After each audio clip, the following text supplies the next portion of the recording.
Justin, you told us prior to this interview that you've contacted agency after agency to find representation, and you haven't found the success that you were looking for in terms of that. First off, what's your overall pitch when you're contacting these people? My overall pitch starts with, I have a film that's in post-production right now entitled Killing Winston Jones. It was directed by Joel David Moore, who's incredibly talented, and it's starring Richard Dreyfuss and Danny Glover and Danny Masterson, John Heder, Jolie Fisher, Tyler Labine, Lesley-Ann Brandt, a lot of fantastic actors. I try to name them all because we're quite close now and kind of a tight-knit family. But so that's in post-production. We are looking to be released on multiple platforms next year. In theaters. We'll probably do a film festival run. So I have that going on at the moment. I am also in development on my most recent script, which Joel David Moore will be directing as well. We are approaching ICM, where he's represented, to be packaging it. We brought on Barbara Fiorentino, who's a casting director, a very talented casting director in town, and she is helping us start to put together a package and attach clients. So we just had John Heder, who's most well known for Napoleon Dynamite, attach himself. He's a close friend of mine, very talented actor. We just spoke with another actor, Alan Tudyk, and we're having discussions with Sam Rockwell, so trying to put together a full package for this project, Insanity Please. John Heder and I are also writing a project together. We're adapting a short by an Israeli writer, Etgar Keret, called Fatso. We're adapting that into a feature, and we're in negotiations right now with Ram Bergman, who owns the rights to the short, who is a very accomplished producer, about writing that for him. He produced Don John recently, that just came out, as well as Looper. One of my favorite films, actually, Brick, he produced as well, which is a film by Rian Johnson, who wrote and directed it. I think Rian Johnson is one of the most talented writers that we have of the past decade. But so working on that as well. I have a TV show, actually, that I'm executive producing with Joel Moore as well, that we're packaging at Underground with Trevor Engelson and Evan Silverberg, and we're going to be taking to ICM as well, and then taking out to networks. So we're discussing with AMC and Showtime and Netflix and HBO. And let's see. I'm also actually negotiating the story rights, the life rights, for a biopic of a 60s and 70s soul singer by the name of Wayne Cochran, that I'm hopefully going to be getting those rights and writing this year as well. And a feature, The Great Recollection, among other projects. So I have a lot of projects that I'm working on currently and taking out. So those are usually the projects that I talk to agents and managers about. I just try to pitch them on the fact that Killing Winston Jones will be coming out soon, and these are the other projects that I'm really excited about, and these are the people that are attached, to try to pique their interest.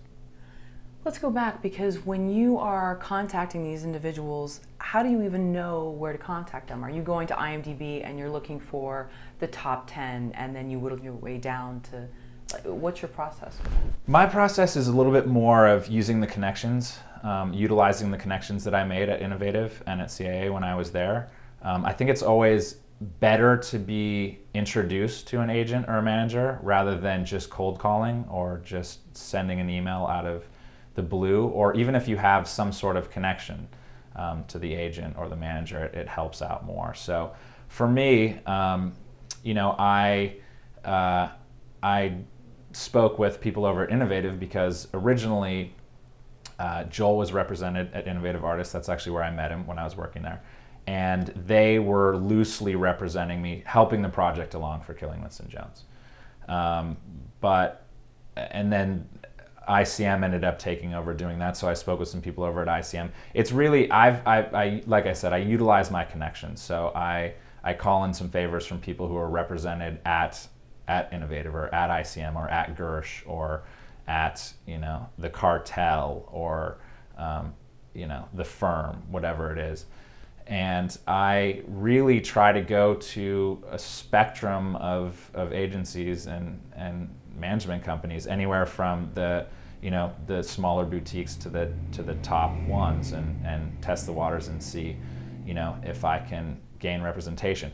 I think the reason why I haven't been successful to this point is because it's basically twofold. One is that agents and managers want to see results. So if you have a certain amount of success that we've had, with Killing Winston Jones, and we're moving into that territory with Insanity Please, that's still not necessarily enough. Managers and agents have huge client lists. They're extremely busy. They need someone who is it's a business. They need someone who's going to be able to bring them projects that are going to make money, So I think that at the end of the day, when Killing Winston Jones is released, if we go through the film festival circuit and we, open at Sundance or South by Southwest or Toronto or wherever we end up, if there's any sort of reception, any sort of, hopefully accolades or something, some recognition, I think that all those doors that are cracked will probably fly open, because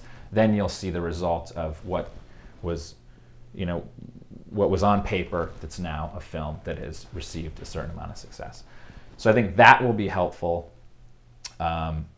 And a lot of those, those doors that were shut will open. And then I think the other thing why I haven't had the amount of success that I've wanted to, or gain that representation, is also because film is in a very delicate place right now, and it's difficult. I don't know that, a lot of agents and a lot of managers are looking to represent people that are in television. I'm not speaking for everyone. I'm just saying that television can be more lucrative, because if you're successful at it, you see constant results. You're writing on a show, if you get picked up for a season, you have multiple episodes, that is much more lucrative than writing on a film. I can't remember where I read this, but basically when you write a film, when you're finished writing that film, if you're lucky, the best case scenario is it's probably going to take you about 18 months to 3 years to see that on the film, on the screen, or to get it done, or to get into production. It's just a long process. Whereas television, if you can pitch an idea, get it ordered to pilot, get it done, you can see results very quickly, and those results are exponential if you're successful. And so I think that, me having come from the film world, writing features primarily in dramas and dark comedies, I didn't have television. And I think that was kind of like a demerit, that was a check against me. So I had agents and managers telling me, come back to us when you are writing some television as well. And that's how I got into this TV project that I'm working on now, and I think it's making me a bit more competitive. So hopefully that will help me eventually get, the representation that I think is extremely important in this industry.